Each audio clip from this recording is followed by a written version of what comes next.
there is a lot, and I've been involved with it for as long as I can remember, looking at what is taught in churches, and is there a right and wrong about what is being taught in some churches doctrinally and theologically, and is it something that we should be addressing? Is it something that we should have anything to say about those types of things?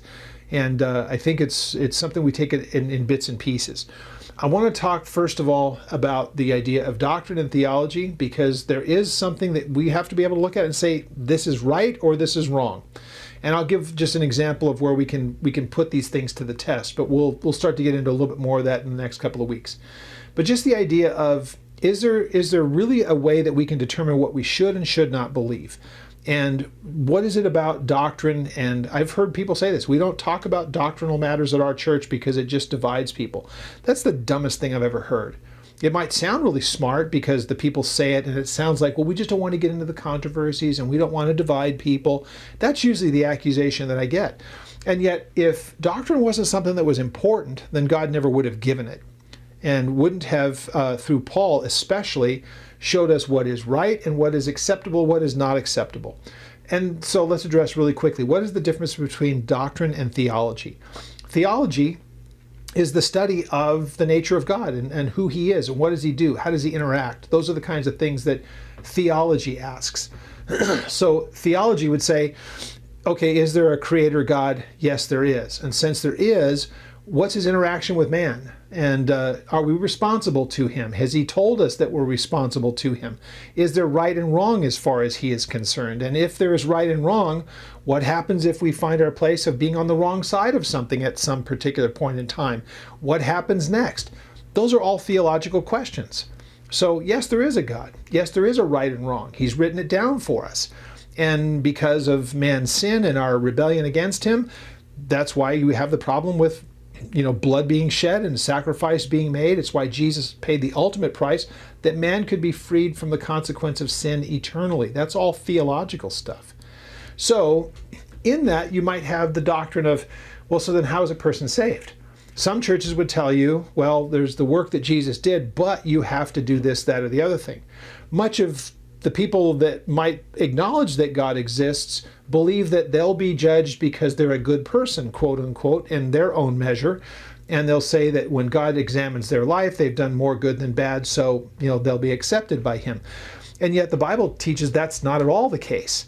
I would point you to what we see in Ephesians chapter 2, verses 8 through 10. And it's by grace that you have been saved.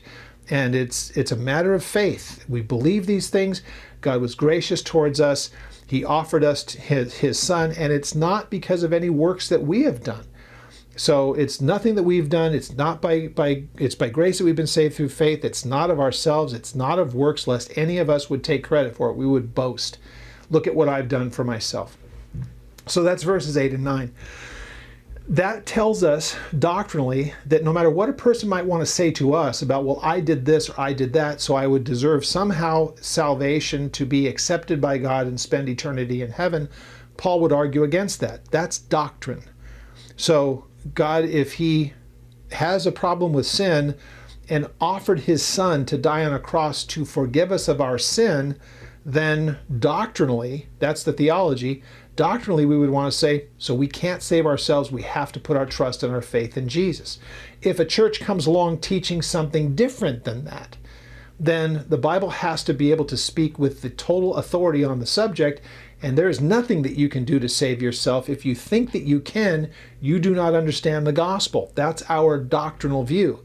Is it important that we point those errors out, either to the person who might believe them, or other people who might be dabbling in that idea or who have never thought through it? Absolutely, we're supposed to. Look at 2 Timothy chapter 3. Book of 2 Timothy chapter 3. And there's many places that I could take you to on this, but this is an important one, and it's easy for us to understand. It's easy for us to track with. Here we get all Scripture. Everything that God has used to reveal himself to man is breathed by the Spirit, okay, by the inspiration of God, and it is useful. It's profitable for what? The first thing mentioned there is doctrine. The word in Greek is didaskalia. And didaskalia is that thing, that what is taught. what is taught by a church, what is taught by a pastor. The things that they believe based on their understanding of God, their theology, doctrinally they're going to believe a number of things. So the Bible is what gives us our understanding of those things, which helps us to understand whatever it is that we believe, we better be able to prove it all throughout the Scripture and never find anything contrary to our belief. Even if we think it says something in one place, if it doesn't say it in another or it's contradicted in another, that's our problem. We better figure out how we make the whole of the Bible complementary. It can never be contradictory. So if somebody can present to you, if you believe something and somebody can present something to you accurately that contradicts what you have to say, you've got the problem. Somehow you've believed something that cannot be proven throughout the Scripture. So in this case, it says profitable for doctrine, but then for reproof and correction. Reproof and correction is when there is disagreement. The Bible can take away the disagreement. And sometimes that's just, I don't know, let's work these things out. Other times it's, no, there needs to be a firm hand in this. What you're doing and what you're saying is inaccurate and dangerous and you have to stop it. Here's the truth. And sometimes that correction and reproof can even turn to church discipline. A person in a belief, having some particular belief that's detrimental to the church could be asked to leave. And that happens probably not as often as it should, because a lot of weird stuff's came into the church and nobody's done anything about it or said anything in objection to it. But then it's also given, the Bible is profitable for also instruction in righteousness. How do we walk in such a way that's pleasing to God?